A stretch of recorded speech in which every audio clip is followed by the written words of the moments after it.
Hey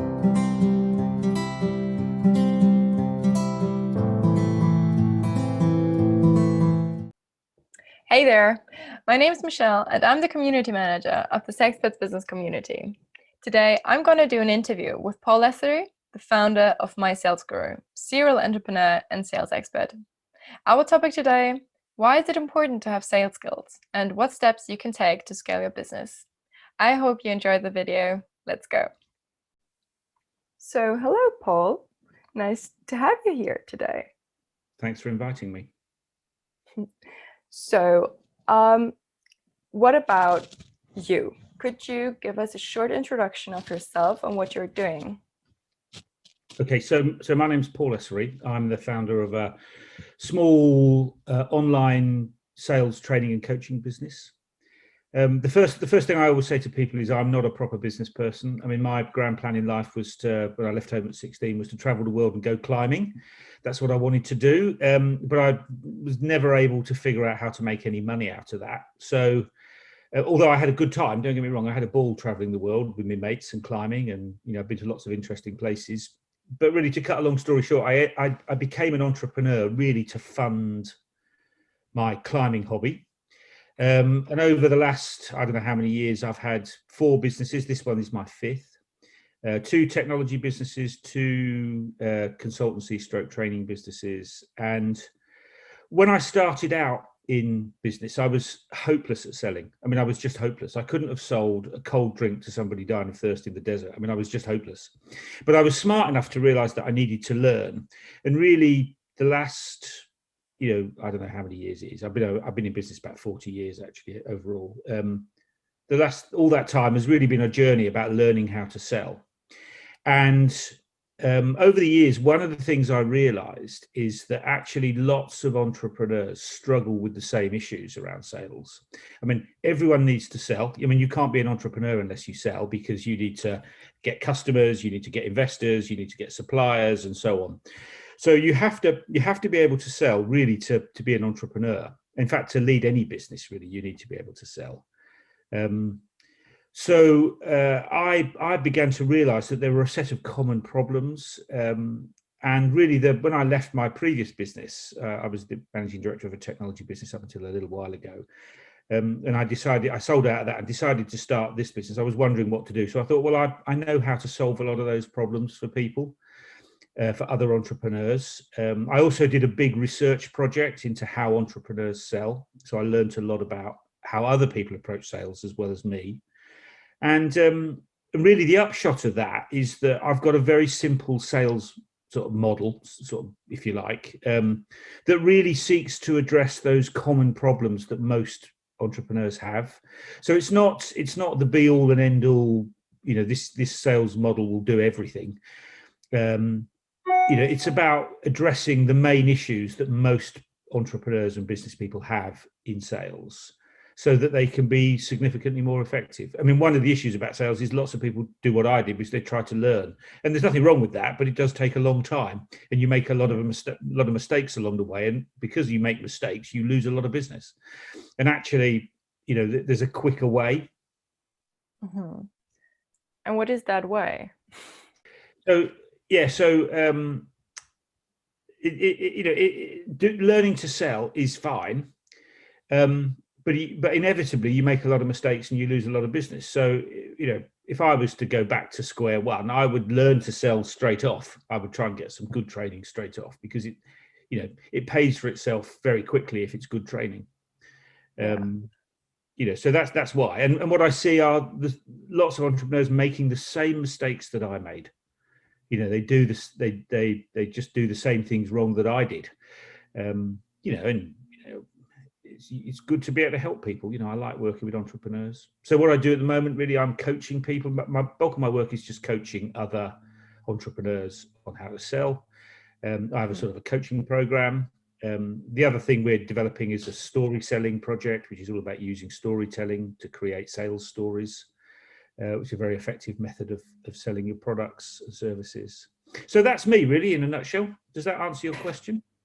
Yes, thank you very much. And I think you've mentioned some of the answers you might give me for my next question, which would be, can you tell us why it is important to know how to sell? And I think you've touched on that already.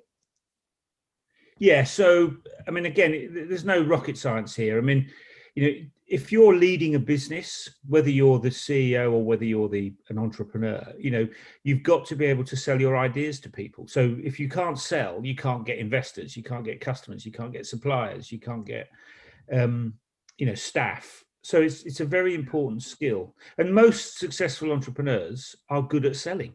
In fact, there's research that shows that 80% of self-made billionaires spent a big chunk of time in sales earlier on in their career. And, if you want to be a billionaire, you need to sell a lot of stuff, don't you? So it's a pretty good skill to have. And more importantly, you've got to persuade people, to buy into your ideas. And that actually is the more important thing. It's more important to be able to sell your ideas than sell your products, actually. And, selling your ideas comes first. You can't really be a successful, it's very unlikely you're going to be a successful entrepreneur if you can't sell, if you don't learn to sell. So it's important to sell not only your products or services, but indeed yourself. Yeah, absolutely. Okay. Yeah. And from your experience, what makes people buy products or services?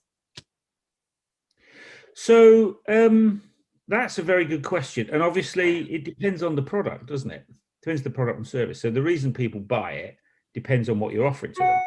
If you offer them something they don't want, they're probably not going to buy it. So a critical issue is understanding what customers want. But that's very easy to say. It's much more difficult to do. So, there are lots of things there are lots of ways of doing that, but it depends on the nature of the product or the service. But let me give you a little example of one of the problems that you see. So I've got a couple of goddaughters, and when they were young, they used to come and stay. I mean, they still come and stay, but a bit less often now because they're in their 20s. I used to do stuff with them that their mum wouldn't let them do. So we would do face painting, and their mum's very tidy, so I would do stuff that was messy just because it was fun.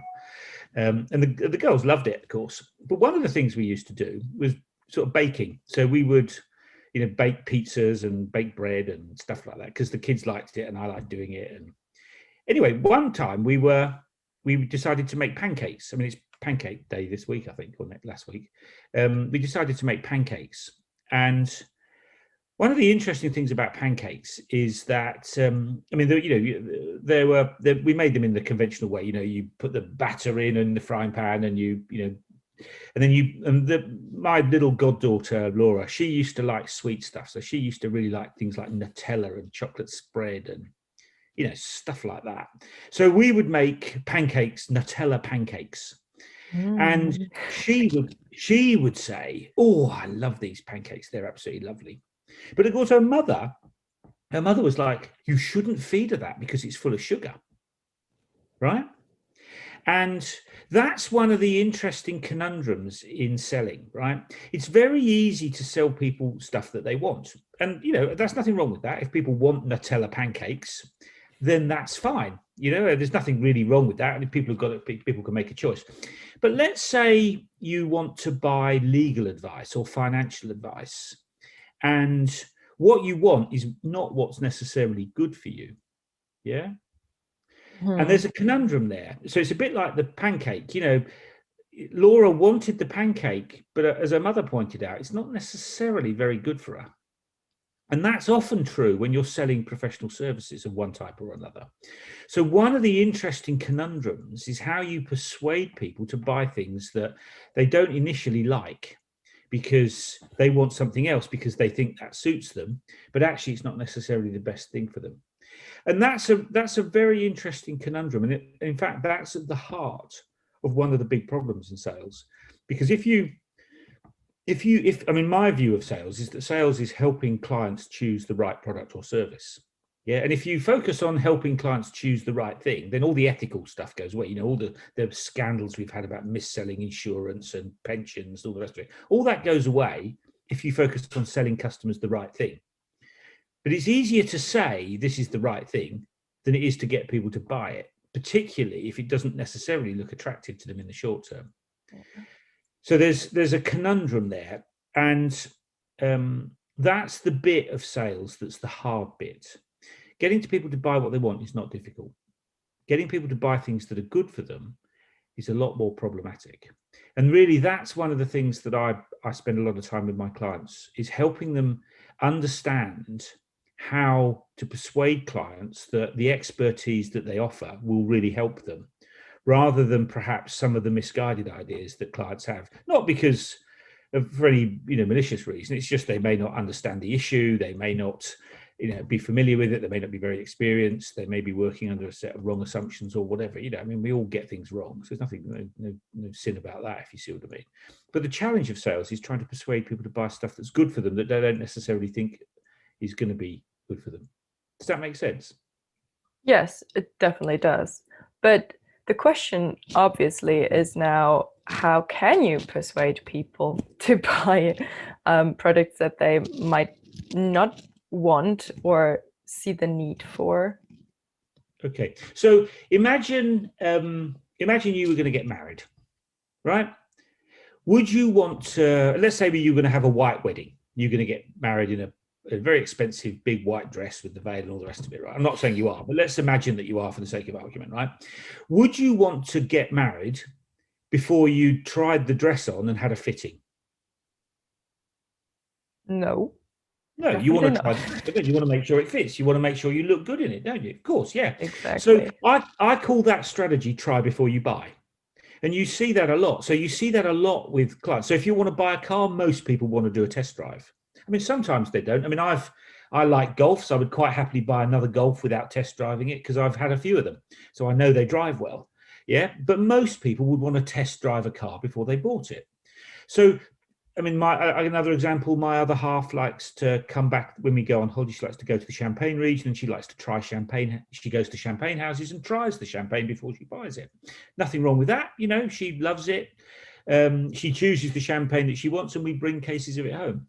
So try before you buy is a great strategy. I always say to people, it's the first thing you should try. Get people to try your product, because then they can make up their own mind whether it's the right product for them.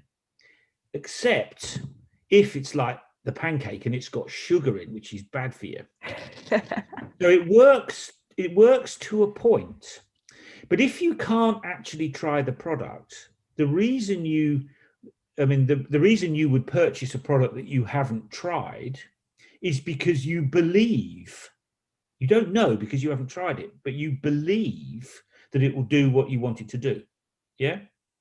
So I believe that Golfs will always drive well. So I'm not really bothered about buying another one without trying it out, because I've had a few of them and they've all been great. And I'm quite happy to buy another one without test driving it. But if you don't know that, you have to make the decision on the basis of belief. Yeah. So the real issue about sales is how you get people to believe that your product or service provides the value that they're looking for. And if people don't buy your product, if people aren't persuaded by your value proposition, it's because they don't see the value in it. They don't believe that what you're offering to them is particularly valuable, or certainly not as valuable as the amount of money that you want to charge. I mean, there's always an issue about pricing, whether they perceive it to be value for money. But that's really about belief. So the question then becomes, how do you get people to believe things? Now, that's a really interesting question, isn't it? It is. Does that answer your question? So you have to get, I mean, the short answer is you have to get people to believe in your product unless they can try it out first. Okay. So it's all about belief. It's a little bit like the story of Tinkerbell, isn't it? With Peter Pan and Tinkerbell, and you have to believe in her, and otherwise she would just die. It's a bit like that. Yeah. And children believe that, don't they? And you see children, I mean, I remember my goddaughter, when we watched that, I sat watching the, Peter Pan with her, she was very upset with the thought that Tinkerbell might croak. I mean, it was only a movie, but, when you're 4 years old or whatever it is, it's quite a big thing. So it is about It's building. still a big thing. I'm sure you're right. I haven't watched Peter Pan for a while, but I'm sure you're right. Yeah. Well, okay, let's move on. So, having known you for a while, I noticed that you do a lot of things that seem to connect you with people in business in Oxfordshire and beyond that. And has this kind of community building helped you and your business? And if so, how? So, I mean, I'm one of those people that, I mean, I'm naturally an introvert. And I mean, one of the reasons I started the Big Gig, which you've been to, the event I run, is because it was well, I started it actually because I wanted to do so. I wanted to try an experiment actually, but the byproduct of doing it is that when I go to a big gig, I know everyone there, because the only way to get access is to contact me. I mean, if you want to come to a big gig, you have to contact me. If you want to come to the movie gig, you know, you've got to contact me. So I always have an email exchange or a telephone conversation with everyone that wants to join in. So it helps me get to meet people without having to do a lot of networking. I mean, I don't want to spend my life traipsing around coffee shops. I mean, not that you can do that, but you know, I'm not a great one for doing that. But the great thing about organizing those events is that if people want to get access to them, then they have to contact me. They give me a phone call or they drop me an email, and I have an email exchange or a telephone call with them, and then they participate. And over time, if they like the event, so people that like the movie project or like the big gig or like any of the other things I've done, you get to know them. I mean, that's how I got to know you, wasn't it, really? Because Exactly. you came to the movie project. And you know, it's a very easy way to get to know people. And that suits my personality. I'm not particularly outgoing. I'm not particularly an extrovert. I mean, you know, once upon a time, I was very, very introvert. I'm a bit less so now, and I'm quite happy to Yeah, speak. I don't see No, I don't see you as a very introverted person. no, you don't live with me. Yeah, true So that. Sue would probably say differently when I skive off from doing the washing up and go and read my book. So yeah, I mean, I mean, I am quite a self-contained person, but you know, it's like most things, isn't it? You learn. I mean, I've given speeches and I've run webinars and courses, and so you learn to do those things, but they're not my natural habitat, if you see what I mean. Does that Yeah. answer your question? Yes, thank you. Another question is, why should people seek support for their business from communities and other experts? I mean, you could always just go to the internet and try to find out what you are looking for. Yeah. So I think there's a famous chemist called Linus Pauling. I think he won the Nobel Prize for chemistry. And he famously said, if you want good ideas, first of all, you need lots of ideas. So the logic behind things like the big gig is to get lots of people in the room focused on one problem. So you get lots of different ideas about how to solve that problem. And that's the value of it. And the problem lots of small business people have is that they work on their own, or there's sort of 2 or 3 of them or whatever. And they often do a lot of work in isolation. The value of being part of a bigger community is that you can talk about the kind of challenges you have and get ideas from other people about what to do about them, and how to tackle those challenges. I mean, I think one of the interesting things about a lot of communities, though, is that people don't really do that. I mean, a lot of the networking events and stuff that are organized for, they don't actually focus people on talking about the issues. They just people they sort of just want pitching to here I'm great, exactly my business pitch. card. And that doesn't help build relationships. And ultimately selling is about building relationships, particularly in the B2B space. Selling is about building relationships. So the great thing about being part of a community is that you can hear about how other people have tackled challenges. You can hear about other people's problems. You can think about how they did things and whether you can learn from that for yourself. You can ask people's opinions about things. You can say, I'm thinking about doing this. What do you think? So you can use those communities as a great way of getting new ideas, of getting other people's opinions. You don't have to use them, but they're often very valuable. I mean, I'm a great believer in diversity of thought. You know, I don't want to work with people that think the same as me. That doesn't really help me. I mean, I already think the way I think. I mean, what I need is somebody that would say, I've got a different idea. That's the valuable piece. And in communities with lots of people, you'll get lots more opinions, and that's tremendously valuable. And, you know, you can get support. Sometimes, I mean, being an entrepreneur can be tough. Selling can be tough. Sometimes it's nice to have people to, you know, to console you, somebody to go with a beer with when you've had a lousy day. So, you know, having a bunch of being part of a community, a supportive community, gives you that as well. Yeah, I agree. Hopefully it will be possible soon again to go out for a pint or two. You never know. Maybe. Let's hope. Hopefully. Well, okay. So before we finish, where can people find you if they want to know more about you and your business and want to contact you?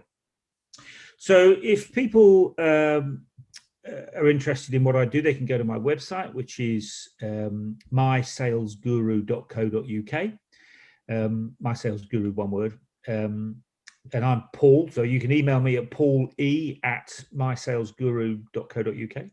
You can find me on LinkedIn, My Sales Guru or Paul Essery. You can find them. You know, you can find me on LinkedIn. I'm on Facebook as well, but I tend to use LinkedIn a bit more.